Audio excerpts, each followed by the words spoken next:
I need to have you teach character, life lessons, and faith. If you've watched part one, you've already know this conversation is deeper than football.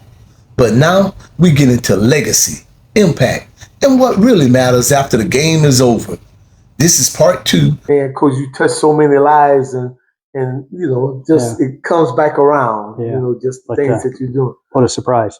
So you ended up getting a head coaching position at. I was at Canterbury for 4 years, and I was taking the gate at a I'll never forget this, a district baseball game. Okay. And Carmaine King, who's the athletic director at Keswick, came walking up. She goes, "Hey, how you doing?" And so we start talking, and she says, "How do you like it here?" And I said, "Well, this is my last year." I said, and I'd made up my mind I was going to go coach with my son. Okay. Because if I'm going to be an assistant, I'll just be an assistant with him. Shoot. And I said, so, this is limit. She said, well, we're looking for a head coach. I said, I didn't even know yours was open. She said, it is. So that was a Thursday. They interviewed on a Friday. Okay. And she said, we'll get back to you. So I figured Monday, we're going to get back to me. And so on Friday night, they called me and said, I had the job. So I went over to school, and stuff. And, I walked around a little bit, looked at stuff because I knew at the school, but I hadn't been around that much. Yeah. And, so we started spring football on Monday, and on Monday, I don't think they planned on having spring football because they didn't have a game. Okay. And the first practice, I had 13 guys, and so I thought, man, but I got in the halls. I think we got like up to 25 or 27, okay. Stuff. So we were all right. But so that was my my go to. Keswick, and it was kind of interesting. Nick Stratus was the head of school there. Okay. So he says, I'm going to hire you, coach. He said, don't worry about it. And we're after the interview. He says, but he says, I know your grandson's coming here. He says, and he'll play. And he says, just so I can get an idea. He says, are you going to do this just the 4 years while he's here, or what are you going to do? I said, well, Nick, here's the story.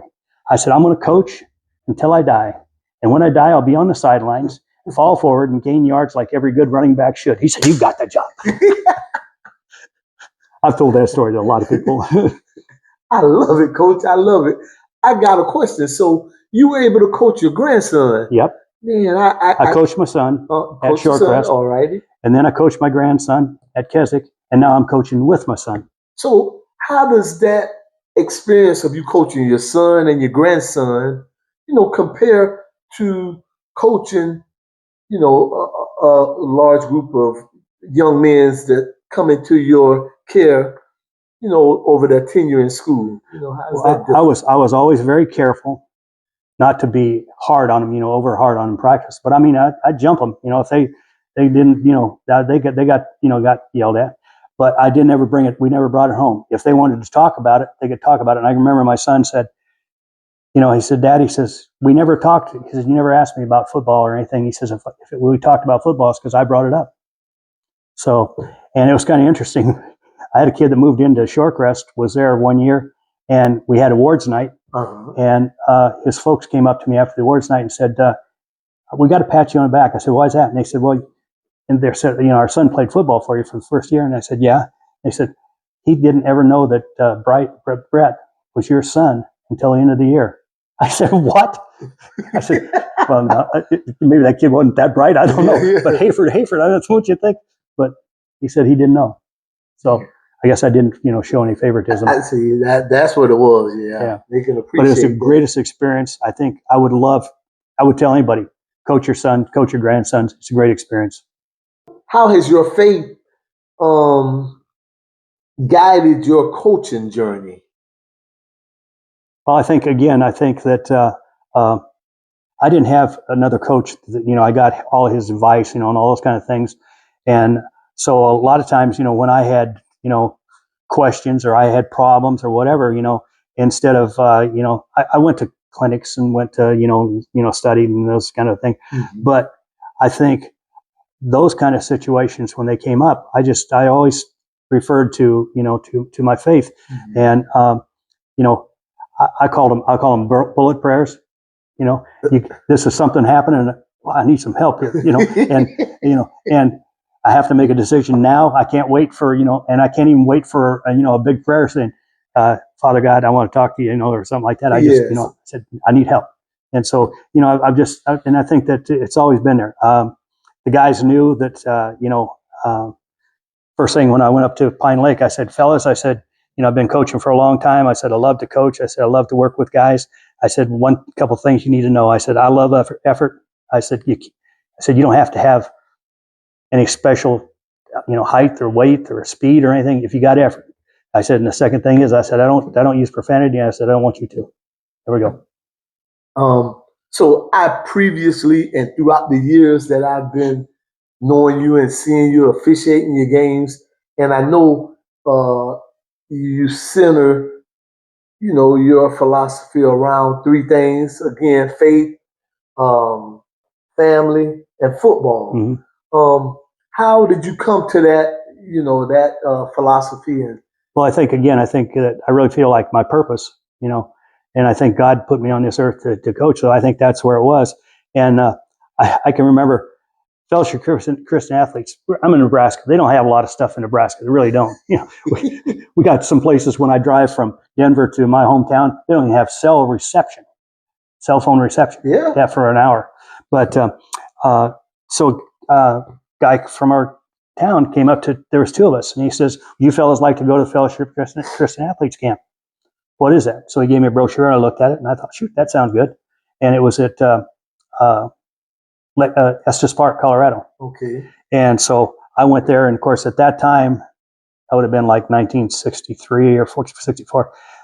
Baylor was one of the top teams at that time. It wasn't Grant, it was somebody else.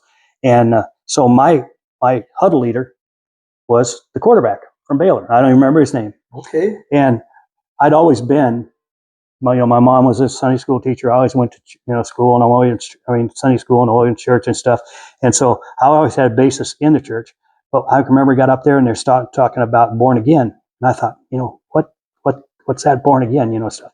So the quarterback starts talking to me, and he says, people that don't understand religion or haven't been associated with it, or don't, they need to, become a Christian. So they are born again. That's their. And I said, so I need to be born again? He said, I think you got a basic good background. And I said, well, what do I need to do to be born again? We're on the top of a mountain up there, Estes Park, Colorado. And I said the prayer. And that, I guess that changed my life, or, whatever, I think when I said change it, it probably put me, I was here with the Bible, and it put me maybe on the, the next page, or the next level. And so it was a good thing, And so if somebody talks about fellowship groups and athletes, I think all those kind of things are great. I know the guy that Kavanaugh that does it, and Pinellas County is doing a great job. And Pat, yeah. That's right. That's right. Yeah. Do you feel that teaching, coaching is your ministry? Oh yes, absolutely. Yeah, absolutely. And the thing is you can, one of the things where it happened this year, and where this came from, I have no idea, but we're playing up there, and it was hotter than a really hot game, and we're playing afternoon. Normally we play night games up in North Carolina, and the kids were getting gassed. And I had about 4 or 5 of my linebackers right there, and and I said, fellas, let's stop. There's timeout. I said, stop right now and just listen to me. I said, what I want you to do is when you breathe in God's strength and power. And when you breathe out, get rid of fear and of tiredness. And so the next thing they're doing is going, strength and power. Tiredness and breathing out, and so there's times, where it just goes right in there, and it just fits the thing, talk about heart, how, when they were going to get David's family together, and, because I always talk about guys, you play with heart. You're not the biggest guy. Exactly. Coach, as I'm sitting here and just listening to you and just talking to you, I can see why kids love you, parents love you, the community love you. Coach, you just that feel of like a big brother, or seriously, an old guy that's full of knowledge. I was recently telling some kids, I work at a juvenile detention center, And I remember telling a couple of kids, man, I wish my dad was around. And things that he used to tell me, I listened, but I didn't really listen. And just listening to you talk, you just give me that feel of the wise gentleman, the wise uncle, the wise person that, man, I could sit here and listen to you all day because I feel you soothe my soul and just thank you. make me Thank feel you. good. Thank And you. I'm sitting Thank here you. looking at you, man, Coach, I need to hear this just to hear the things that you talk about. But I think the other thing is I talk about these kind of things and people say, oh, he must be a goody two shoes and all that kind of stuff. Well, I'll tell you what, when we play, we line up and play. And then I've told, guys, I said, we're playing against the toughest teams that I could find. And we had to because at Shorecrest, one year we had, I can't remember how many 1,000 miles we had because we had to play up in Tallahassee, North Florida Christian. Oh. We had to play at St. Andrews, which is down in Boca Raton. We had to play at in Orlando twice. We had to play, we had, because nobody wants to play you because when you're pretty good, they say, oh, coach, we can't play you. And so I was kept, just told them, I said, guys, I said, we're going to be tough, but I said, you got to understand, I said, but you can be tough and still be a nice person, but you got to have that ability to control it. It's got to be controlled. I always told him, I said, guys, I said that I think, our heart power is a lot more important than, the horsepower, because heart power is controlled. Horsepower, I don't know, you got to go in at 80 miles an hour. How do you control that? But heart power. So. Okay, well, listen to this, Coach, and I want you to tell me what you think about this. Okay, so recently you shared with me that you have players, I know come back in time with you and call and check on you and just see how you're doing. And they remember something that you told them or you always say, and it's something like this. As much as I want you to succeed or to be successful, no matter what happens, remember, I love you. Where did that come from, and why is it so important that your players say that to you? Well, it's because I always I always thought I love the Newt Rockney story, the pep talks before, and people say, well, you can't do that anymore. Well, you can't do. I still do it all the time. Mm-hmm. But I give them the pep talk, and then the last thing I say, because they're right there, ready to go. And I said, but remember this, as much as you want to be successful, as much as I want you to be successful, no matter what happens out here tonight, guys, I love you. I love you. And it's so interesting because when I'll get something, an award or somebody will send me a Christmas card or something like that, it's always at the bottom. And it's always PTP. That's our pay the price. PTP. Pay the price came from Vince Lombardi, but pay the price means you got to pay the price to be successful. But then also, Jesus had to pay the price. And so we got to, right, Coach. So we got two things. But I think, that saying, it's so funny because it's, they pop up, after we'll be having lunch and the last thing they do, they give me a hug and somebody will say that, and stuff. And I don't know, I don't know where it came from. I don't know, but that's. Coach, I love it. I love it. That's just so inspirational to me to hear that and to hear you say you give the talks. I remember when I was in high school, we had a coach, and every day after practice, he would tell a story. And back then, I thought it was crazy, but now those are life lessons. Oh yeah, that you carry into today, 45 years ago. And I'm like, man.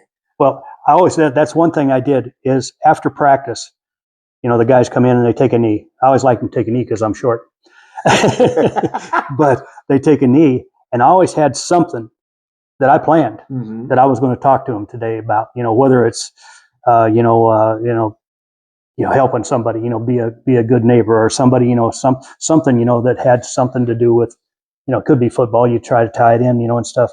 But I always thought that there was, because I've heard so many coaches, I've been around a lot of coaches, and at the end of practice, okay, well, guys, we got to be locked in tomorrow and, make sure that we got everybody here and, and stuff. And then clap our hands a couple times and think to myself, okay, That didn't mean, and you look, and the kids ain't paying attention. They're like, 500 miles away.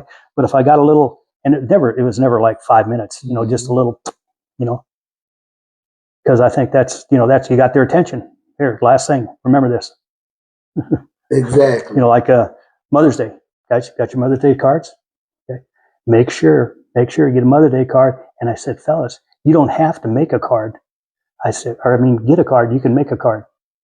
Exactly. And I still do that for my wife. Yeah, every once in a while I try to do that. I try to relay that to my grandson. We can make a card for your mom. Yeah. For Valentine's Day, I had roses are red. I think you're cute. I love you, Coach Hayford. That was it. She kept saying, "Where's the violets are blue? There ain't no violets are blue." That's what I was waiting. When you said roses are red, I was going to say, violets are blue. I think if it's still over there, it was right over there on the counter. I'll show it to you. That is awesome, Coach. Something that just is amazing to me, and I think amazing to you guys to know that Coach has been coaching 57 years. Some people don't even make it half of that, or let alone to 50 years. 57 years, Coach. What keep you coming back and doing this every year, every day, consistently? I just think that my purpose, that God said, this is your purpose. And he said, that's what I want you to do. And he told me to get started. And so he'll probably tell me to stop. But my wife, she gets the biggest kick out of, every year. And it's always the same. The first day we start practice. She said, what are you doing up at 5 o'clock in the morning? I said, we got first day of practice. She said, you're not practicing until 3 o'clock in the afternoon or 3:30 in the afternoon. I said, yeah, but it's the first day of practice. It's changed because we used to have 2 days. Okay. Yeah. Or we used to have 3 days. The real days, yes. Yeah. And now they made it so hard that you can have 1 day, because if you have 2 practices, then you can't practice the next day in full pat. And I can't figure all that stuff out. Yeah. So we just practice one time a day, once a day. But and somebody said, well, what are you going to do when you quit coaching? I don't know. Like Bobby Bowden said, when you retire, he says he's not in a hurry to retire because there's only one big event after you retire. And I ain't too anxious for that one. Heck no. But it's not good. It's not that bad, because I was thinking about that, because when you pass away, all the hurt, all the pain, all those kind of things, the tears are all gone. And we'll get to see a lot of people that we haven't seen in a long time. Exactly. And then we'll wait on some other ones to come up. Come on up and visit. Yeah. I'll be there with you. Oh, man. Man, Coach. So what do young coaches today need to hear, from more experienced coaches like yourself? But the number one thing, and I tell the guy I'm with now, he's my head coach. My son is the defense coordinator at our school. Our head coach is 40 years old up there. Okay. And he calls me a lot. Can you stay after practice? We need to talk, or he'll call and stuff. And the one thing, and I keep telling him, I said, Coach, I said, the offense, because he's always, he's got to change the offense, do this and do that. And I said, Coach, I said, listen, I said, relationships. I said, and I would tell any coach, get relationships with the players. They really don't care. All the football, they don't care how much you know until they know how much you care. Exactly. And so I think, you got to sell yourself, to them. And when I say sell yourself, you can't be a nice guy and, treat everybody nice and stuff, because I said, walk on you. You got to be the guy, but you develop relationships. And it's like being a father, you'd like to tell your son, that was great and stuff, but you can't do that. There's got to be some discipline, and, but I think that's the number one thing. I said it was relationships. And then the other thing is, and I see a lot of people, they get so into comparing, the compare game. Well, they've got this field and we don't have that field. They got this weight room. They got, talking about it. The only thing it's going to do is your kids are going to hear it and they're going to, this is what we ain't got, So I would say, don't get into the comparison game. Take what you got and make it the best thing that you can make it. When I was at Keswick, there's no locker room. The kids are dressing right outside the weight room. And I would walk by them and I said, fellas, so you gotta listen. You can't stand around in your U-trow out here. You know, you gotta, you know, if you're gonna go into the bathroom, but you can't stand in your U-trow. So after practice, 2 kids come up to me and they go, Coach. I said, yeah. They said, what's U-trow? But you can, you know, I was going to ask you the same thing. Underwear, under trousers. Okay. But you know, I see so many people they get caught in that. You know, well, we can't succeed because you know our weight room isn't as good as their weight room, or you know, we can't get our kids to have a 5th hour weight where we can get all the kids to go to weight training. Well, so you can't. So sit around and complain about it. You know, find some way to get to do something and get it done. You know, I used to have the kids. You know, we couldn't get at Keswick. We couldn't get them all in the same time. So weight training, we'd have carry 45-pound plates, and we'd have farmer's walk. Yeah. And then we'd have wheelbarrow race. You're developing those shoulders. Exactly. Okay. You know, just piggyback ride. Let's go. Coach, when it's all said and done, what do you want your former players to say about Coach Hayford? Oh, I guess that he cared about us, and he knew what he was doing. I mean, he was a good football coach. But it's very interesting when I go to these, you know, and kids call me all the time, want to go out for lunch, because I've got a lot of kids that, you know, around this area. And, you know, there might be 6 or 7 of them at luncheon, or there might be, you know, 2 or, 3 or something like that. But it's so interesting when it comes up and when we start talking, and the things that they say are, I mean, we talk about, you know, not wins, losses, but they talk about, but they'll say things like, Coach, just the other night, I was just telling my son, you got to double check your double check. Well, now double check your double check means that we're going to a war game. Okay. And my coach up there does this, and I just don't understand it. But if you go to a away game, he packs extra helmet and extra pants and an extra jersey and extra cleats in case somebody forgets theirs. Okay. I never packed anything extra. You don't got it, you don't play. I've had kids sit out because, you know, and starters. And because you forgot your helmet. I'm sorry. I'm not going to tell you to go get Johnny's helmet, who's, you know, not going to play tonight probably, but you're a starter and you're going to take his helmet because you're stupid and you can't, you know, or you're foolish and you can't be organized enough. No, I'm not going to do that. Double check your double check. Double check your double check. I love it. And you know, but it's so many times they say things. You know, not all my kids have been angels, so they come out. I've got one, you know, young man that started drinking pretty heavily, played college football, and got into the college scene and started drinking pretty heavy. And I found out about it, and so we found a place for him to go to in California. He got cleaned up. Well, when he come back now, I go for lunch for him, and he tells me every year. He says, "I just got he goes to AA, you know, Alcoholics Anonymous, and he's got his chip for his 3rd year or whatever, you know, sober and stuff like that, you know." But it's so funny because as he starts talking, he says, Coach, he says, you know, he says a lot of the stuff that they talk about in AA meetings and stuff. He says, I'm sitting there going, did you contact Coach Hayford? Because he says it's kind of the same message, you know. That you know, you're going to get knocked down. Pick yourself up, you know, those kind of things. And so, you know, you hear the things that keep popping up, you know, in the same.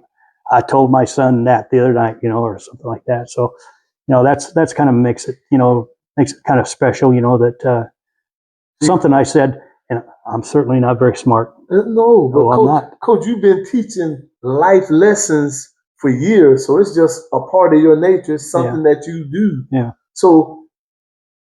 Is it about wins, or is it much deeper than that to you? Yeah, but you know, it was so interesting when I got down to that, you know, that winningest coach, and you know, so people come and say, Coach, how many wins you have? I don't know. You don't know? I honest to gosh, I'm not lying. I don't know. I don't know how many wins I got right now. I know I got over 200 because that was something. You know? That was a big deal. But you know, I don't know how many I won after that. But the wins. I mean, I think you have to win to be, you know, to coach. You have to win because if you're going to lose, you know, people aren't going to pay much attention to you, you know. you're not probably going to get a lot of kids to work with, to work with you. And they're not going to think, well, what's this guy doing? So I think you have to have some wins. But I think the main thing, again, is I think, to establish the relationships, because, again, once you do that, then they'll play. I think they play harder for you. It sure will.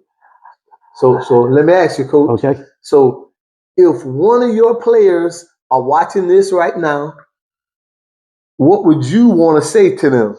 Well, what I want to say to one of my players, guys, this is probably stuff that you've heard before, but you know that when I talk and stuff, I think you guys know that I'm not blowing smoke. I just wanted to, I'd like to tell you where the rubber meets the road, and I hope it's helped you as we've gone along. So.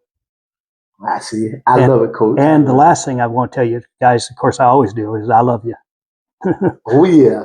So, Coach, real quick now, as we close, I got a few rapid fire questions for you. All right. So the first thing that comes to your mind, so, no overthinking, just whatever comes to your mind, bring it out. All right. So are you ready? I'm ready. Okay, here we go. Your favorite pregame meal, what are you going with? For me or for the players? Either or. Or for me, hamburger, baked potato, icy. Okay. One player you coach that you knew right away, this kid is different. Tony Lazzara, probably. Ooh, okay. Hardest loss you've ever had. Describe it in one word. Heartbreaking. Ooh, love it.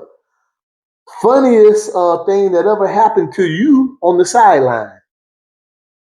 2 years ago. I was on the sidelines and they knocked my quarterback out of bounds, and I thought it should have been a late hit. And I'd been talking to the guy, and stuff, and I'm not the head coach. Uh-huh. And so I looked at him, the referee, and I go, and he says, Coach, that wasn't that bad. So we little discussion and stuff. So as he comes back and he stands on the sidelines, I just reached over and grabbed his flag, threw it out in the middle of the field. I threw a flag on him. And they told him it wasn't that bad. And so the guy goes out, and the white hats like his hands. So they went out and talked. And I know this is not a short answer, but they talked and stuff. And they kept pointing like this. So he comes back over, and the white hat waves off the flag. And I said, what's the penalty for that? He says, I don't know. Nobody's ever done that before. I know, that's interesting. Crazy. Oh, man. If your players could describe you in one word, what would they say? Man. Integrity. Ooh, love it. And last one. So now be honest. Yeah. Are you more nervous before the game now or 56 years ago? Yeah, 56 years ago. More nervous. Yes? Yeah. Ooh. Ooh, thank you. So, Coach, I appreciate it, all that you do. And, Coach, you are the man. I mean, really, you are the man. I love what you stand for. I love what you've done with your players, with your community, with your family, with the game itself. And every time I see you, I know I get them warm, chilly goosebumps. What the little kids used to say, warm fuzzies. Uh-huh. Coach, I really appreciate you, and I got much love and respect for you. Oh, thank you. Thank you. So if you can leave one message about life, leadership, and coaching, what would that be? Care about your players. I think that's the number one thing. And I've told you, I hug my players and stuff all the time. Mm-hmm. And I did that because I had a kid that moved in from Oklahoma. Okay. And he was a great kid, but it's tough. Really tough kid. And so the pileup goes on, and I hear something break. A crack. And he comes up and he's holding his finger, and it's like, like this and stuff, and I thought, ooh. And so they told you, well, compare it to the other one. So I said, his name is Whitey. And I said, Whitey, hold up your other hand. He goes like this. No finger. Oh, for real? He lost it, and but so anyway, I gave him a hug. And when I gave him a hug, he pulled away like this. And, I didn't know him very well. It was the first year. And so after practice, I went over and talked to him. I said, Whitey, I said, I didn't mean to, alarm you and stuff. I said, I hug everybody. And I said, I didn't mean to, he says, oh no, Coach, that's all right. I said, well, you kind of pulled away. I said, what's wrong? He says, I never had an adult ever hug me. And I thought, well, shoot, if there's people out there that never had an adult hug them, I ain't going to let them get by without it. Exactly. Man, and been hugging them ever since. Oh, yeah, yeah. Oh, man. Are you still coaching because you love the game or because you love the impact? That's what you were saying. I think you probably have to say both, Okay. because I like to, have the effect on the kids, but also I still love the game, and I think that, it's changed an awful lot in 57 years, the way we coached and, to be tough and stuff, you can't, that doesn't happen anymore, and stuff. But occasionally, it'll slip in. My son said, first year he was up coaching with his new at Pine Lake, and he's the head coach. I'm not there. He was the head coach, and he says, called me. He said, well, practice had happened. I said, what's that? He said, I went through this thing. He says, I walked away, and he said, oh my gosh. He says, I'm my dad, because I had this thing where 3 things in this game that burned my butt. First one is a running back that fumbles the ball. Okay, you would have hated me. Oh man. Second thing that burns your butt is a defensive lineman that jumps off sides. Oh. And the third thing that burned your butt is a flame about that high. When he said that, he said, I got through and I thought, oh my gosh, I've become my dad. Oh man, Coach, I really enjoyed sitting down, taking the opportunity to talk with you, letting the world know who Coach Phil Hayford is. He has an amazing story, guys. Share this with your family, share this with your friends, share it with sports enthusiasts. I've been admiring him from afar and up close, and he gave me the opportunity, guys, to let everybody know who he is. Coach, you are the man, you are the myth, you are the legend. Coach Phil Hayford, thank you, guys. And we're going to see you soon. And again, let everybody see this. Stacey, thank you, Coach. Thank you. Okay, and I love you. I love you, Coach. All righty.